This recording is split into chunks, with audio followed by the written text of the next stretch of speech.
Perkenalkan, nama saya Olivia Lihamsyah, NIM 1181500002 dari Teknik Geologi. Perkenalkan, nama saya Adit Wismantoro, NIM 118121200095 dari Teknik Geofisika. Perkenalkan, nama saya Raffi, NIM 1182200040 dari Teknik Gematika. Saya Yuli Astuti dengan NIM 1181600028 dari Prodi Matematika. Perkenalkan, nama saya Febiola Valentina Simanjuntak, NIM 11815001 dari Prodi Teknik Geologi. Saya Laila Esa Muharani, NIM 11812008 dari Teknik Geofisika. Kenalkan, nama saya Mawaksina Fania Atasya, NIM 1182300075 dari Prodi Teknik Geomatika. Kenalkan, nama saya Melanie Dela Fitri, NIM 1182300031 dari Prodi Teknik Geomatika. Perkenalkan, nama saya Nisa Ulaidaya, NIM 11816019 dari Prodi Matematika. Perkenalkan, nama saya Tina Adikusara, NIM 15171035. Saya dari Teknik Geologi. Kami dari kelompok likuifaksi. Pemirsa Desa Petobo di selatan Palu menghilang dari peta akibat tertelan likuifaksi tanah yang dipicu gempa berkekuatan 7,5 skala Richter. Akibat dari likuifaksi tersebut, diinformasikan ribuan orang juga ikut menghilang di telan bumi bersama rumah mereka. Terjadinya gempa yang berkekuatan 7,5 skala Richter menimbulkan krip, di mana krip merupakan rayapan atau pergerakan tanah yang pada bencana tersebut menimpa kelurahan Petobo, Jalan Kabupaten Sigi, dan sejumlah wilayah di Sulawesi Tengah. Nah, mimin sekalian, itulah sedikit gambaran tentang bencana likuifaksi. Nah, sekarang apa ada yang tahu likuifaksi itu apa? Nih, saya kasih tahu ya. Peristiwa likuifaksi dapat menimbulkan amblesan, runtuhan, tilting pada bangunan, retakan tanah, kelongsoran, dan lain-lain. Salah satu contoh dari pengaruh likuifaksi adalah kerusakan-kerusakan yang dihasilkan selama gempa bumi Bengkulu tahun 2000, gempa bumi Aceh tahun 2004, gempa bumi Nias tahun 2005, gempa bumi Yogyakarta tahun 2006, dan yang baru-baru ini adalah gempa bumi Palu 2018. Peristiwa likuifaksi pada lapisan tanah dipengaruhi oleh sifat keteknikan tanah, kondisi lingkungan geologi, dan karakteristik gempa bumi. Beberapa faktor yang harus dipertimbangkan antara lain ukuran butir, muka air tanah, dan percepatan getaran tanah maksimum. Nah, ada juga nih pendapat dari para ahli. Yang pertama, dari Jeffrey S. N. Bean 2015. Likuifaksi adalah suatu fenomena di mana endapan granular kehilangan kekuatan dan perubahan dari bentuk padat ke keadaan cair akibat peningkatan tekanan air pori yang disebabkan oleh guncangan siklik. Dari Tohari 2018, likuifaksi merupakan dampak dari peristiwa gempa bumi di wilayah yang tersusun oleh lapisan pasir lepas dengan muka air tanah yang dangkal, sekitar kurang dari 9 meter, dan dipengaruhi oleh intensitas dan durasi goncangan gempa bumi serta jarak dari epicenter. Syarat untuk terjadinya likuifaksi pada suatu wilayah harus memenuhi beberapa kriteria, yaitu lapisan sedimen daerah tersebut berupa pasir atau non-kohesi, bersifat terurai atau gembur, dapat dikatakan tidak padat atau tidak kompak. Daerah berada di bawah muka air tanah atau jenuh dengan air, muka air yang dangkal, serta terjadi gempa yang kuat dan cukup lama. Daerah potensi likuifaksi umumnya terbentuk di dalam lingkungan kuarter yang terdiri dari pasir kerikil sampai pasir lanau yang jenuh dengan air dan berada pada zona rawan gempa bumi.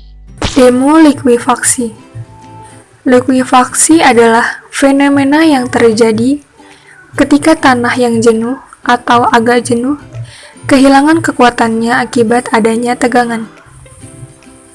Di sini kita menggunakan skateboard dan wadah transparan. Kegunaan dari skateboard sendiri untuk memberikan guncangan pada pasir. Di dalam wadah transparan sudah diberikan pasir yang memiliki ukuran butir yang sama.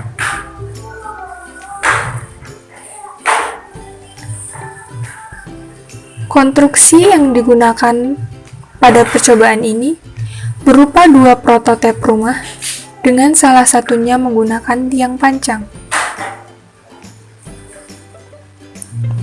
kita coba berikan guncangan, dapat dilihat bahwa rumah masih terlihat kokoh dan tidak bergerak sedikit pun. Likuifaksi sendiri terjadi pada tanah yang jenuh. Tanah yang jenuh dapat terbentuk karena adanya percampuran antara tanah atau pasir dengan air. Karena pasir yang kita gunakan adalah pasir yang kering, sehingga tidak terjadi likuifaksi saat diberikan goncangan.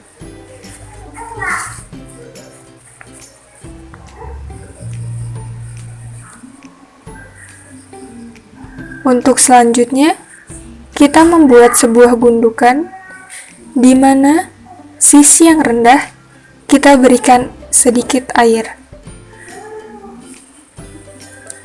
Di sini kita akan mencoba membuktikan bahwasannya air dapat mengakibatkan likuifaksi. Untuk itu, kita berikan goncangan. Goncangan dapat mengakibatkan tekanan air meningkat ke titik di mana partikel tanah mudah bergerak. Dengan konstruksi yang kita pakai, secara tidak langsung dapat memicu naiknya tekanan air. Akibat naiknya tekanan air dan getaran yang diberikan secara terus-menerus mengakibatkan terjadinya likuifaksi. Dapat dilihat, konstruksi yang kita gunakan tenggelam ke dalam tanah. Mitigasi bahaya likuifaksi. Yang pertama, sebelum terjadinya likuifaksi, terdapat dua metode, yaitu struktural dan non-struktural. Untuk yang struktural, yang harus kalian lakukan adalah yang pertama, memastikan bahwa bangunan atau pondasi rumah kalian tahan terhadap bencana likuifaksi. Dapat kalian lakukan dengan membuat pondasi yang kuat di dekat permukaan dan pondasi tersebut harus melekat dengan kuat dengan bangunan. Yang selanjutnya yaitu membuat pondasi yang dalam melebihi lapisan yang berpotensi menghasilkan likuifaksi. Cara yang kedua yaitu peningkatan kualitas tanah. Dapat kalian lakukan dengan yang pertama, dewatering, yaitu proses mengeluarkan atau menurunkan muka air tanah. Yang kedua, meningkatkan densitas tanah. Yang ketiga, injeksi semen ke dalam tanah. Untuk yang non-struktural, dapat kalian lakukan dengan yang pertama, evaluasi kondisi geologi untuk mengenali sifat fisik dari material, pembentuk lapisan tanah, dan umurnya. Yang kedua, evaluasi kondisi kegempaan, karena likuifaksi hanya terjadi ketika energi dan durasi gempa yang muncul cukup untuk memicu adanya likuifaksi. Yang ketiga, evaluasi kondisi muka air tanah, karena kondisi lapisan tanah yang jenuh air atau akan jenuh air ketika terinduksi gelombang gempa akan berpotensi untuk menghasilkan likuifaksi. Yang keempat, penyuluhan atau sosialisasi likuifaksi. Dan yang terakhir yaitu membuat peta kawasan rawan bencana. Hal yang perlu dilakukan sesaat setelah terjadinya likuifaksi, yaitu dengan berlari menjauhi area likuifaksi sejauh mungkin. Hal ini sangat penting dilakukan untuk mengantisipasi adanya bencana susulan, serta menjadi penting untuk mengikuti arahan dan informasi selanjutnya. Kaitan bencana likuifaksi dengan geomatika. Yang dilakukan seorang geomatikawan yaitu mencari informasi terlebih dahulu bencana likuifaksi. Setelah itu, melakukan survei untuk memperoleh sebuah data. Survei yang dilakukan yaitu merekam pasca bencana menggunakan remote sensing atau penginderaan jauh dengan bantuan alat menggunakan drone atau pesawat udara dan dengan bantuan citra satelit. Hasil gambar yang didapatkan berupa citra foto yang mana hasil citra foto tersebut menghasilkan gambaran objek dari foto udara. Dengan menggunakan metode penginderaan jauh atau inderaja dapat mengetahui seberapa luas dan besar bencana likuifaksi terjadi. Dan kita juga dapat memperoleh sebuah peta pasca bencana dari pengambilan gambar melalui citra satelit dan dapat juga menghasilkan skala dari luasan daerah tersebut. Pagi buka laptop sambil baca-baca buku, cari referensi dari website sana sini.